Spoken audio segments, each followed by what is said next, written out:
Anda lihat tiap malam ada yang bersyahadat. Karena apa? Berhenti melawan Bible-nya sendiri. Jadi kalau Mbak Vina, saya hanya menjadi wasit saja, Mbak, mendamaikan Anda dengan data Bible gitu. Udah dibaca, Mbak? Galatia berapa tadi? 3:13. 3 ayat 13 ya. Kristus telah menebus kita dari kutuk hukum Taurat dengan jalan menjadi kutuklah orang yang digantung pada kayu salib. Ya kan? Di sini Kristus telah mengutus kita dari kutuk hukum Bukan Taurat. mengutus, menebus. Ya, Kristus telah menebus kita dari kutuk karena kita. Dengan jalan. Sebab Dengan jalan. Dengan Kristus jalan telah menjadi. menebus kita dari kutuk hukum Taurat dengan jalan menjadi kutuklah orang yang digantung pada kayu salib. Sekarang Yesus menjadi apa di sini? Cara Yesus menebus Anda dari kutuk hukum Taurat menjadi apa dia? Nah, sambungannya dong, dibaca 14 ya dong. Yesus Kristus telah membuat ini supaya dia diberkat Abraham sampai dengan bangsa-bangsa lain, sehingga iman kita menerima roh yang telah dijanjikan itu. Memang sudah perjanjiannya antara Tuhan. Saya ulang dulu ya. Assalamualaikum warahmatullahi wabarakatuh. Bang Hadi, sebentar Bang Hadi. Vina, tolong ayatnya jangan dipotong-potong dibaca Vina. Sampai saya naik loh. Tolong baca Bang Hadi. Gini, mohon maaf Bang Hadi. Tolong ayat itu jangan dipotong-potong. Saya hafal kali itu ayat ya. Dibaca betul-betul. Jangan kamu potong-potong terkutuk langsung. Baca itu ayatnya secara litertek. Terima kasih Bang Hadi. Saya turun lagi. Saya nyimak di bawah ya. Iya. Jangan kamu potong-potong itu ayat. Saya hafal sekali itu ayat. Terima kasih. Baca yang betul. Ya, silakan. Sebenarnya sih dia mau potong mau enggak akan enggak menghilangkan. Begini ya Mbak ya. Di situ kan Kristus telah menebus kita dari kutuk hukum Taurat dengan jalan menjadi kutuk karena kita. Sebab ada tertulis titik 2 pembuka terus tanda koma pembuka, terkutuklah orang yang digantung pada kayu salib. Penekanannya memang di situ sih. Ada 2 penekanan di sini. Yesus menebus dosa dari kutuk hukum Taurat dengan menjadi kutuk. Jadi Yesus menjadi kutuk. Dan diperjelas lagi. Kalau Anda membantah lagi itu diperjelas lagi. Ada tanda serunya itu. Terkutuklah orang yang digantung di tiang salib. Anda tahu Yesus digantung atau tidak, Mbak? Coba saya tanya dulu. Yesus digantung di tiang salib atau tidak, Mbak? Iya. Ya. Kalau digantung terkutuk nggak dia? Iya. Ya udah. Dari tadi artinya Tuhan Anda terkutuk, selesai. Jangan dong, jangan bilang Tuhan berkutuk dong. Lah, Anda yang ngomong udah iyain kok. Tergantung itu kan cuma tubuhnya, cuma badannya, tapi rohnya kan Tuhan. Waktu digantung itu Mbak ada rohnya nggak? Itu masa katain Tuhanku begitu? Aku nggak terima. Waktu digantung ada rohnya nggak Mbak? Mbak Vina, Yesus digantung itu kan? Mbak, waktu Yesus digantung itu, menurut Anda, Yesus punya roh atau tidak? Pada saat dia belum mati masih ada roh. Keberarti. Pada saat dia sudah mati jadi badan aja tidak ada roh. Mbak. Apakah roh di dalam diri Yesus ini tergantung di tiang salib?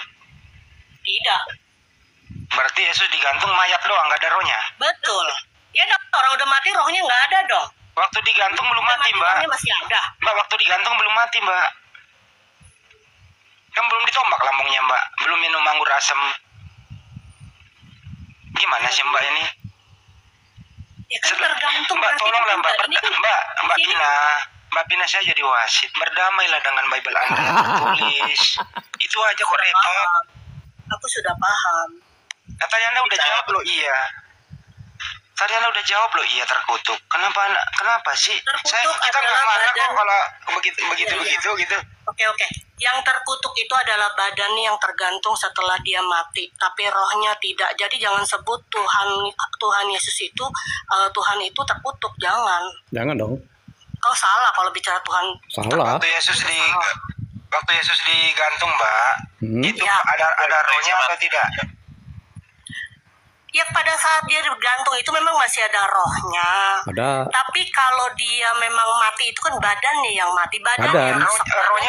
Rohnya ada dalam fisik rohnya Yesus. sudah Rohnya ada nggak? Rohnya ada ya, nggak? masih ada pun. Iya masih, misalnya masih ada. Ada nggak? Masih ada. Ada. Yang terkutuk itu adalah badannya yang tergantung. Jadi dipilih-pilih yang Tapi terkutuk ya. menyebut bahwa Tuhan Yesus terkutuk, Tuhanku terkutuk, itu tidak boleh. Nggak boleh. Jadi pilih-pilih ya. Jadi Salah. pilih-pilih ya Mbak ya. Iyalah. Baik. Saya kasih data yang untuk menyenangkan Mbak. 1 Korintus 11:26. Menurut Anda yang mati itu Tuhan atau manusia? Semampunya, Tubuhnya woi. manusia. Manusia. Rohnya tidak mati. Baik. Itu memang dia Tuhan yang berwujud manusia. Kalau Tuhan turun ke dunia berbentuk angin, memang kita bisa lihat, memang kita bisa tahu. Itu loh. Dari mana Anda tahu? Dari mana Anda tahu kalau rohnya Yesus adalah Tuhan? Anda kelihatan juga. Lah, apa bedanya dengan yang kau percaya selama ini? Apa bedanya? Ya, jadi yang nggak dilihat bisa dipercaya ya. Iyalah. Baik. Sekarang kalau nggak bisa Baik. percaya, kalian memangnya misalnya ya, Baik. misalnya nih. Contoh udah Misalnya kembali ke topik Mbak. contohnya Jadi berdoa. menurut Anda roh yang tidak terlihat dalam diri Yesus itu nggak ikut tersalib begitu? Enggak dong, Enggak. Jadi yang disalib itu mayat. cuma badan. Ya, mayat. Enggak ada roh, enggak hidup dia. Oh, sebelumnya memang hidup, tapi setelah tergantung. Ini kita nggak membicarakan setelah turun dari salib Mbak. Yang digantung itu mayat atau hidup? Yang Ya, digantung itu bentuknya mayat atau manusia hidup? lah. Bentuknya manusia lah. Bentuknya manusia. Di dalam diri manusia ada Tuhan, ada roh Tuhan. Ada. Berarti ada roh Tuhan ikut tersalib, tergantung. Roh mah tidak akan tersalib. Orang mati tidak akan, orang bagaimanapun roh itu terpisah. Begini dari aja, tubuh. yang tergantung itu jasmani rohani atau jasmani saja? Yang tergantung. Ya, Pada awalnya jasmani dan rohani. rohani. Berarti dua-duanya tersalib, terkutuk dia. Susah amat sih Mbak. Lawan Bible kok susah Aku nggak terima. amat gitu. Dibilang Tuhan Yesus Tuhanku terkutuk, aku nggak terima. Kalau begitu protes aja si Paulus yang nulis. Paulus itu seorang rasul. Dia menulis setiap kejadian yang memang sudah ada saksi hidup, bukan menulis dongeng, bukan menulis cerita, bukan berhalusinasi. Ya kalau Anda percaya tulisan Paulus, artinya Anda amini tulisan Paulus, Tuhanmu terkutuk. Paulus yang nulis, bukan kami. Gimana sih Mbak? baca kitab terkutuk cuma sepotong, ya susah lah, nggak ngerti. Ya memang datanya begitu kok. Datanya begitu loh. Nah, saya kasih data satu lagi ya. Ini Tuhan yang mati nih. 1 Korintus 11:26 Mbak. Sebab setiap kali kamu makan roti ini dan minum cawan ini, kamu memberitakan kematian Tuhan sampai ia datang. Berarti kematian Tuhan Mbak. Tuhan yang mati menurut Paulus. Paham sampai sini? Sekarang nggak mungkin dong. Pada saat memperingati kita bilang kematian badan, kematian, nggak mungkin. Pasti Tuhan, karena kita Jangan dinaikin percaya lagi dia tuh lah ya. adalah Tuhan. Sekarang ini Mbak, ini data loh Mbak. Tolonglah berdamai dengan data Mbak. Mbak tolonglah. Ini saya baca data loh. Apa saya ulang lagi Mbak? Mbak coba baca deh 1 Korintus 11:26. Yang mati manusia atau Tuhan? Coba baca Mbak. 1 Korintus 11:26. Berdamailah dengan data Anda. 1 Korintus 11:26. 11 ya, 11. Ya, 1 Korintus 11:26 Mbak. Cepat Mbak. Oke, 11. Kami Muslim tidak akan pernah nambah, nggak ngurangin Mbak. Apa adanya gitu loh. Tapi kadang-kadang memang menyakitkan sih. Enggak, aku tetap teguh kok. Walaupun bilang Tuhanku terkutuk, cuman aku merasa sedikit sedih aja, tapi nggak masalah sih. Bukan saya yang ngomong Mbak, tulisannya yang begitu. Izin host, aku mau bertanya host. Tulisannya begitu gitu loh Mbak.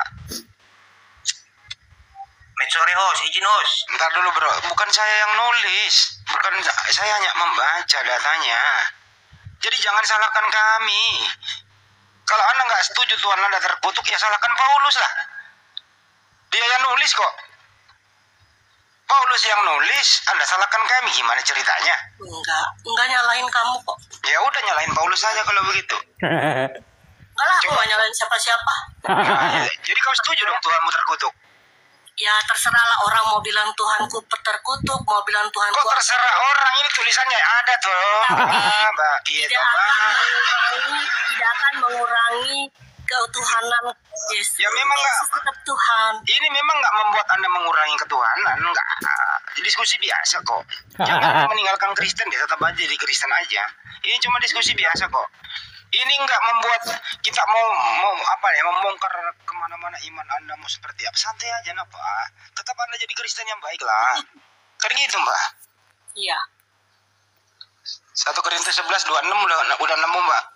Udah. Ya, coba dibaca. Sama seperti yang kau baca tadi. Ya, berarti saya nggak ngarang ya.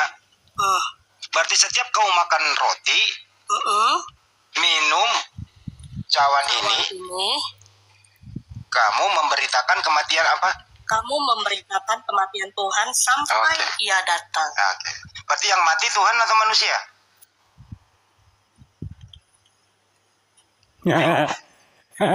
Cicing wae. Data. Jujur Mbak, Yang jangan lawan mati data. itu tubuhnya. Nah ini kematian Tuhan. Aduh, ini dia nih melawan data. Ini dia nih melawan Bible lagi nih. Nggak melawan data. Yang mati itu tubuhnya di dunia. Nah ini kematian tetap masih ada. Tuhan. Kematian Tuhan, Mbak. Iya kan, cuma tulisan itu supaya kita tuh, itu mungkin arti karena terjemahan ya. Tapi kalau aku rasa sih maksudnya itu bukan seperti itu. Kita harus mengerti, bukan terjemahan dibaca melek-melek kayak gitu. Belak-belak. Ya, saya Pasti baca akan aja lah, Mbak. Coba Mbak injilin saya. Maksudnya apa tuh kematian Tuhan? Ngelek-ngelek itu apa ya artinya? Kalau permen Ikan di bawah itu di kolam. Saya catat dulu ya, saya catat dulu ngelek-ngelek apa? Melek maksudnya bacanya tuh kayaknya cuman berdasarkan apa yang kalian baca. Ada apanya? harus ada. Dari sisi Harus ditafsirkan ya, Mbak ya. Harus ditafsirkan ya. Sisi kemanusiaan gitu. Bahasa baru itu Bang Andi.